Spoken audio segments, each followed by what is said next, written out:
our playroom has been in much need of a little makeover. Just a few little minor adjustments, but both our kids are going through different stages at the moment. Our son loves anything arts and craftsy, and our daughter, who is 10 months at the moment, is getting a lot more mobile and intrigued by everything. So she's wanting to find out what everything is, wants to put everything in her mouth, wants to try and open every box or container she can find.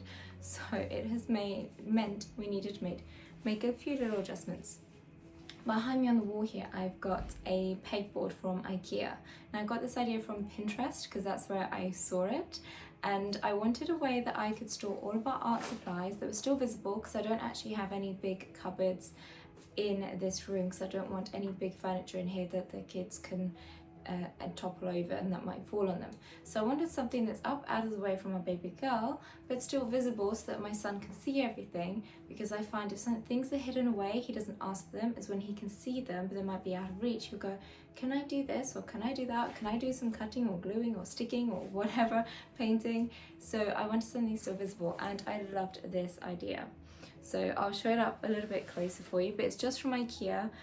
All the bits for it from IKEA as well, and it's really simple to install. So this is the board, and we've got everything in here from scissors, we've got pipe cleaners and some lolly sticks in here, we've got all of our paints, pencils, crayons, you name it, they're all in here, and it has worked so well so far. I've already had my son, it's only been up maybe a week or so, and I've already had my son coming to me going, can I do some cutting, can we do some painting today? So it has been an absolute kind of game changer, and I also love the way that it looks too. And behind me I have this shelf area, and originally I had it in all the different compartments, different toys that were my son's toys. Obviously, as she is a lot more mobile, I've had to make sure all the toys that are in here are things that they both can play with safely, and so nothing that's too small. So I now use his toy chest for anything that is just his, that is maybe too small for her and inappropriate for her, so I can get that out when I'm both supervising them to ensure that she can't get anything. Or, for example, if she's having a nap and I know she's not in the room, then I can get something out for him that he can play with, like the smaller Lego pieces, things like that.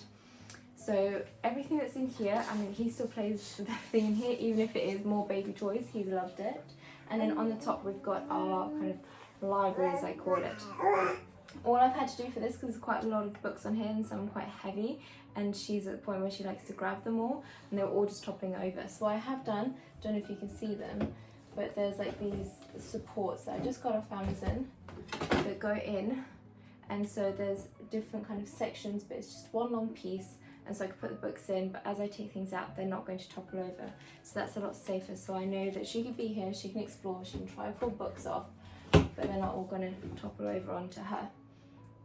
Other thing we have done is got a massive box of Duplo. So we kind of skipped the Duplo, we had a few little pieces, but we went straight to Lego for my son. However, now we have her. Are you wanting some milk? Now we have her. Then we decided we needed something again that they can both play with.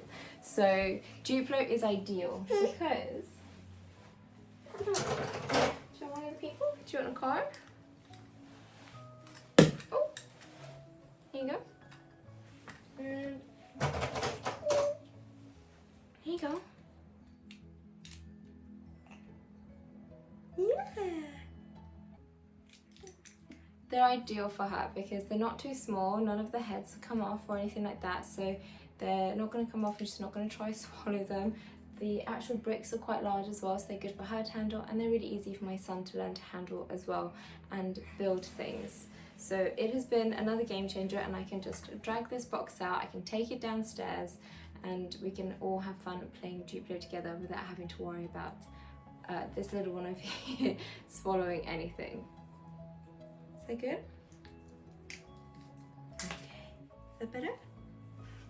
Something I'm going to do, and currently hopefully will be in the process of doing this afternoon, is this wall behind me is quite blank, and it's kind of my least favourite space in the whole room because I'm like, I don't know what to do with it. However, I think I have got the idea, so we shall see if it works. This picture behind me is going to come off of here, go somewhere else. But I have got another picture frame just in that corner, you can kind of see it a little bit. And I've got another few frames that I'm going to create a little gallery area here, take the glass out and have it as a space where when my son does any pictures, we can hang them up in the picture frames. So it's like a little gallery. There's somewhere for them to dry and somewhere to actually have them to be on show so we can see them. Especially as our fridge is getting a little bit inundated with pictures. So there's no more room on there. So I need somewhere, and I need to make some use of the space. So I thought that would be a perfect one. Lastly, this is kind of the desk kind of workspace area, as such I call it. It's just a space that we have where my son can sit down and he can do some drawing, colouring, painting, whatever it is that he wants to do, playing with Play-Doh, things like that. Originally when I got this, we only had our son. We didn't actually have baby Bella over here, but it's now ideal because it has got the 2 seats. Originally I just thought it's perfect, it's got 2 seats, so if he's got any friends around, they can both play together if they want to do any arts and crafts bits. However, now it's perfect that we've got the 2 of them. Okay, we'll take you for a nap, baby girl. We'll take you for a nap, shall we? Yeah. But yeah, now we've got the 2 of them, it's ideal for her. So what I have done, and what was my initial intention with it, is these doors actually open. And so I wanted it to be a little bit like the IKEA tables that you get, where the lids come off and underneath there's the trays that people do a lot of messy play with. That's what I wanted to do with these. However, they just got cluttered up. So I've decluttered them, and inside we just have 2, I say empty trays, we've already been doing some messy play in here, but 2 trays, one in each one, and instead of having loads of other stuff in here, stickers, things like that, they're just always in there so I can quickly set up a messy play for them. But then once they finish playing, I can easily just close the lid away, or if my son moves on from messy play to them wanting to do something with Play-Doh, let's say, I can easily close the lid and then we can go on to Play-Doh. But the messy play can then stay in there for another day until he's over it, and then I can change it to a different one. This week we've been doing volcanoes because that's been his request. So that was yesterday's one, and we're going to reset it up again, but we're going to get some dinosaurs and kind of add to it and make a dinosaur scene with volcanoes of different colours. So that's going to be, I want to say Thursday most likely by the time we do that. But yes, so that was a very much needed decluttering and organisation.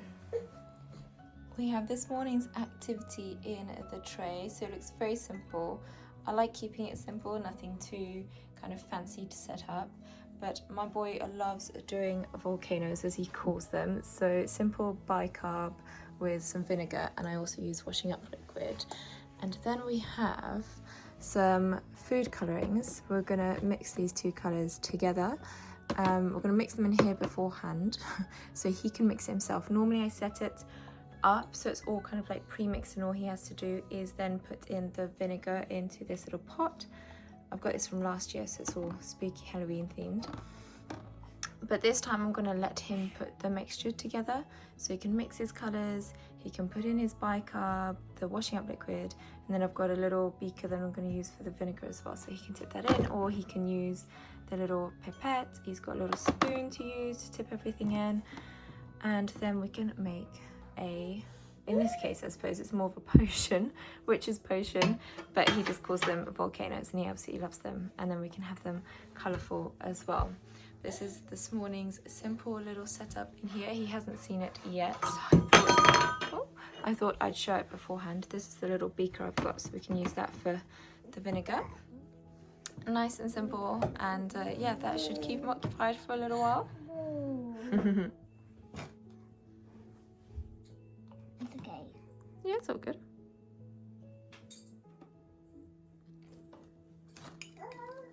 Nice. Here's your lid.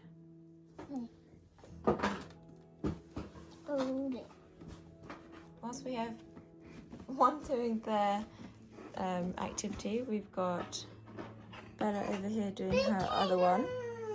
So I just got this box and made some little slits. I actually made this for my son, so he's got to match up, find the letters and also match up the colours, which he can easily do now, but mainly the letters for him, so that I will say the letter that he needs to find or the sound of it, and he's got to put the stick in through that letter. But Bella, here's a scoop, but Bella has to come and grab the little bits. She likes pulling these out, so I put them in and she likes to just pull them out. Yes, honey?